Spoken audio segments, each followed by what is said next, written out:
தமிழ்நாட்டில் தேர்தலை சந்திக்க இருக்கிறோம். நடைபெற்றிருக்கக்கூடிய திராவிட முன்னேற்ற கழக அரசு இந்த 5 ஆண்டுகளில் மட்டும்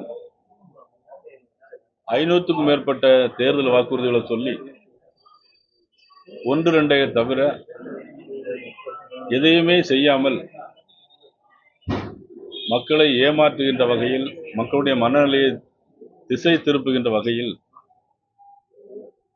சில அறிவிப்புகளை அறிவித்து மறுபடியும் தேர்தலை சந்திக்க இருக்கிறார்கள். முன்னாள் முதலமைச்சர் மதிப்புக்குரிய கலைஞர் அவர்கள், அதன் பிறகு நம்மளுடைய இப்பொழுது முதலமைச்சர்களுடைய மதிப்புக்குரிய மாண்புமிகு ஸ்டாலின் அவர்கள், இவருடைய குடும்பம் ஆள வேண்டும் என்பதற்காக பல்வேறு திட்டங்களை, தவறான செய்திகளை பரப்பி துணை முதலமைச்சராக இருக்கக்கூடிய உதயநிதி ஸ்டாலின் அவர்களை மீண்டும் முதலமைச்சராக்க வேண்டும் என்பதற்காக பல அறிவிப்புகளை அதை செய்வோம் இதை செய்வோம் சொல்லியிருக்கிறாங்க. அரசு ஊழியர்களை பொறுத்த மட்டும் ஒரே ஒரு உதாரணம் சொல்றேன். அரசு ஊழியர்களை பொறுத்த மட்டும் 5 வருஷத்துக்கு முன்னால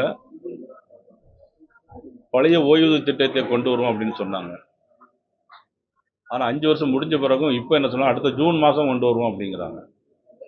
அடுத்த ஜூன் மாசம் கொண்டு வருவாங்க அப்படிங்கிறதுக்கு என்ன உறுதி இருக்கு? ஆட்சி வந்து 5 வருஷமா செய்யல. அதுல பழைய ஓய்வூதியத்தை பார்த்தீங்கன்னா எல்லாமே அரசாங்கம் சைடு தான் இருக்கும். ஆனா இப்போ அரசு ஊழியர்கள் 10% அதுல பணம் போட வேண்டியிருக்கு. ஆனா இன்னைக்கு மக்களுக்காக கோடைகால விடுமுறை, அதற்காக பணம், பொங்கலுக்கு போன வருஷம் கொடுக்கல, அதுக்காக இப்பொழுது பணம், இந்த 3 மாசம் சேர்த்து, ஏன்னா எலெக்ஷன் இயர்னால இந்த 3 மாசம் சேர்த்து அதுக்காக பணம், இப்படி எல்லாம் சொல்லி மக்களை திசை திருப்பிட்டு இருக்காங்க. இதை பொதுமக்கள் புரிந்திருக்கிறார்கள், பார்த்திருக்கிறார்கள். வெறும் பணத்தை மட்டும், அதிகார பலத்தை மட்டும் வைத்து ஆளுங்கட்சியாகி விடலாம் நினைக்கிறாங்க. நிச்சயமாக அது நடைபெறாது. மக்கள் நம்ப மாட்டார்கள். தமிழ்ல எங்க பார்த்தாலும் கஞ்சா, போதைப் பொருட்கள். இதுவரையிலும் பார்த்தீங்கன்னா இவருடைய ஆட்சி காலத்தில் மட்டும் 1977 கொலைகள் நடந்திருக்கு. 1977 கொலைகள் நடந்திருக்கு. அதிலும் 361 கொலைகள் குழந்தைகள் கொல்லப்பட்டிருக்கிறார்கள். 38 பெண் குழந்தைகளை கொடூரமாக பாலியல் வன்கொடுமை பண்ணியிருக்காங்க. 2 வயது சிறுமி உடல்ல கூட ரத்தங்கள், காயங்கள். காரணம் கஞ்சா. 2 தினங்களுக்கு முன்னால விளாத்திகுளத்துல +2 படிக்கிற ஒரு மாணவி இன்னைக்கு பாலியல் வன்கொடுமை பண்ணது மட்டுமல்ல, கற்பொழி சம்பவம் மட்டுமல்ல, அதை துண்டு துண்டாக வெட்டி கொண்டிருக்காங்க. காவல்துறை என்ன செஞ்சிட்டு இருக்கு?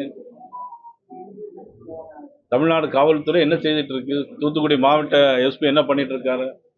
இதுவரைக்கும் யாரையும் கண்டுபிடிக்க முடியல.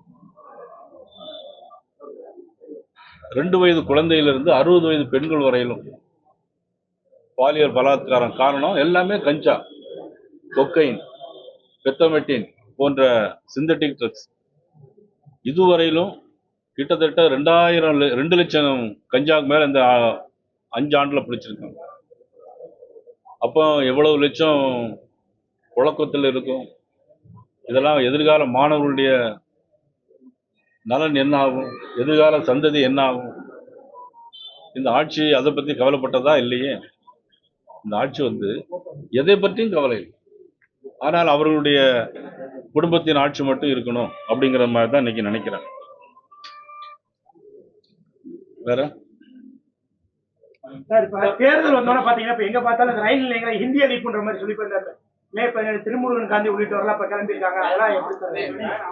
அதாவது திமுக தேர்தல் வரும்போதெல்லாம் ஒவ்வொரு யுக்தியை கையாளுவாங்க.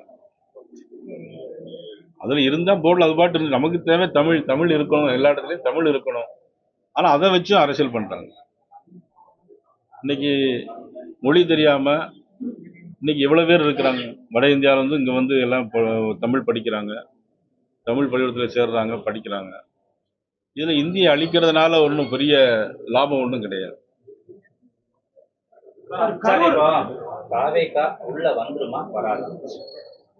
அது பத்தி எனக்கு எதுவும் தெரியாது.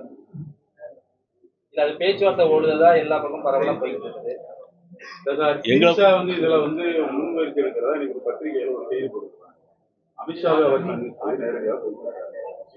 இல்ல அதை பத்தி எனக்கு எந்த கருத்து, நான் டெல்லிக்கு போகல, அதை பத்தி எனக்கு எந்த கருத்தும் தெரியாது. தாவேக்கான்னு சொன்னதுனால ஆதவ் அர்ஜுன், தமிழக வெற்றி கழகத்தில் இருக்கக்கூடிய ஆதவ் அர்ஜுன், நமது மதிப்புக்குரிய திரையுலகினுடைய முடிசூடா மன்னனாக இருக்கக்கூடிய மதிப்புக்குரிய ரஜினிகாந்த் அவர்கள், அவர் நடிப்பினுடைய இமயம் மட்டுமல்ல, மிக சிறந்த ஆன்மீகவாதி, எல்லா இனம் எல்லா மொழி எல்லாத்தையும் கடந்து ஒரு மிகப்பெரிய ஒரு தலைவராக, எல்லோரையும் நேசிக்கக்கூடிய, இன்னும் சொல்லப்போனால் ஒரு சாதாரண மனிதனாக, ஒரு சித்த புருஷராக வாழ்ந்து கொண்டிருக்கின்ற நமது ரஜினிகாந்த் அவர்களை விமர்சனம் செய்திருப்பது உண்மையிலேயே வருந்தத்தக்கது, வேடிக்கையானது மட்டுமல்ல.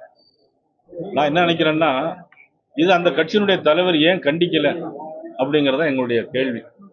நிச்சயமாக ரஜினிகாந்தனுடைய ரசிகர்கள் வந்து அதை ஏற்றுக்கொள்ள மாட்டார்கள், மன்னிக்க மாட்டார்கள். அவர்கள் மன்னிப்பு கேட்க வேண்டும் என்று நான் கேட்கிறேன்.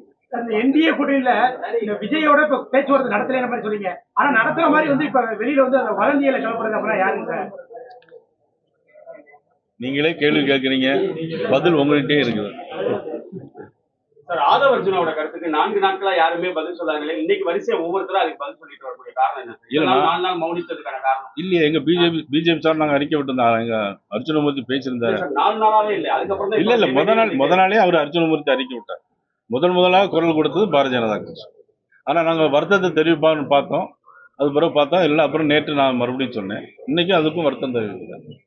தேர்தலுக்கு இன்னைக்கு குறுகிய காலம் தான் இருக்கு. நீங்க இன்னைக்கு தொகுதி பங்கெல்லாம் நிறைவு செய்யாம இருக்கீங்க. உங்களுக்குள்ள ஏதோ சிக்கல்லாம் இருக்குன்னு சொல்றாங்க சார். ஒரே தொகுதியை மாத்தி 2 பேருமே கேட்கறதுனால சிக்கல் இருக்கு. எங்களுக்குள்ள எந்த விதமான சிக்கல்களும் இல்லை. தேதி அறிவிச்சாச்சு. இன்னும் 30ஆம் தேதி வரை நாமினேஷன் போடலாம். இன்னும் 15 நாள் இருக்கு. அதை பத்தி எங்களுக்குள்ள எந்த விதமான சிக்கலும் இல்லை. நாங்கள் வந்து எல்லாம் ஒருமித்த கருத்து. அவங்க வந்து 28 சீட்டு 2 சீட்டுன்னு பிரிச்சு இது பண்ணிட்டாங்க. நீங்க இன்னும் அந்த மாதிரி எந்த கட்சிக்குமே இது பண்ணாம இருக்கீங்களே, அதனால இல்ல எங்களுக்குள்ள எந்த விதமான கருத்து இல்லை.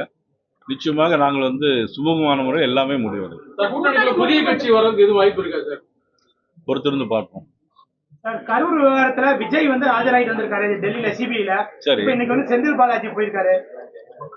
அது சிபிஐ, அது தனி இண்டிபெண்டன்ட் பாடி.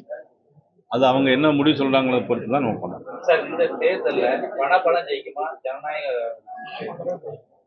நிச்சயமாக மக்கள் பலம், நிச்சயமாக மக்களாட்சி, மக்கள் நல்லதுக்காக. மக்கள் வந்து என்னைக்குமே பணம் பதவி இதுக்கெல்லாம் அப்பாற்பட்டவர். 5 வருஷம் இன்னைக்கு நிம்மதியா வாழணும். இந்த 5 வருஷம் பட்ட பாடு போதாது அவங்களுக்கு.